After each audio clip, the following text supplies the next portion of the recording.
Thank you, Dr. Thang. Thank you, everyone, ladies and gentlemen. First of all, I would like to thank BPSS for the opportunity today to speak on behalf of the less fortunate Hmongs. My name is Bang Saoza. I'm a refugee in Thailand. I'm going to speak about the persecution against the Hmong Christians in Vietnam and in Laos.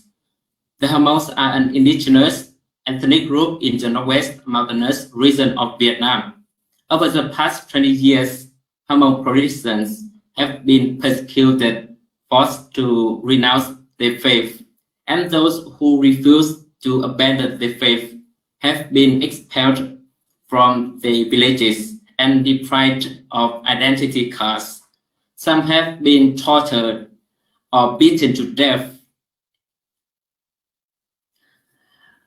Others suffered of terrible forms of discrimination. Many feel Marcel Song is a typical example. He was arrested for no reason and died after only a few days in detention.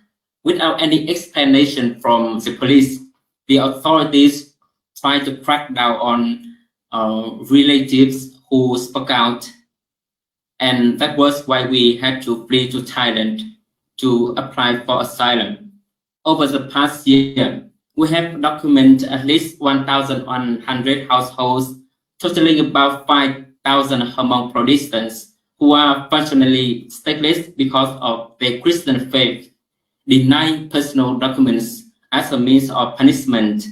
The Vietnamese government has violated the provisions of the International Covenant on Civil and Political Rights. Many Hmongs have fled to Thailand and seek refuge just because of their Christian beliefs. They face tough challenges in making ends meet in Thailand. There are also Hmongs who fled to China, Burma, and Laos to seek refuge. To avoid being deported back to Vietnam, they have to live in hiding in the jungle. There were some cases where the Vietnamese and Laos police acted in coordination to arrest and send back to Vietnam.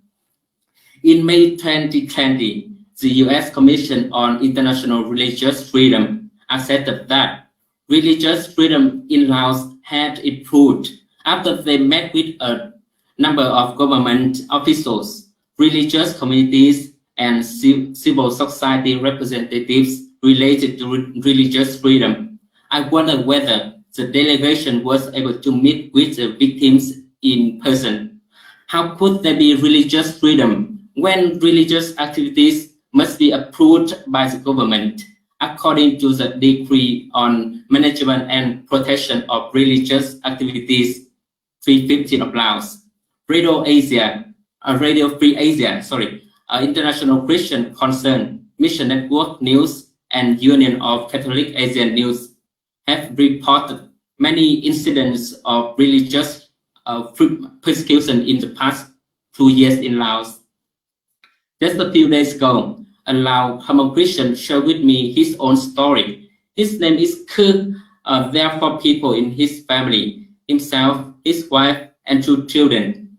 His whole family and another the 6th member family were expelled from the village on April 15, 2020, just 2 weeks after his family converted to Christianity. He said that the local authorities were involved. He shared with me that there were a lot of Hmongs who were evicted from their homes, like his family, when they started to follow Protestantism.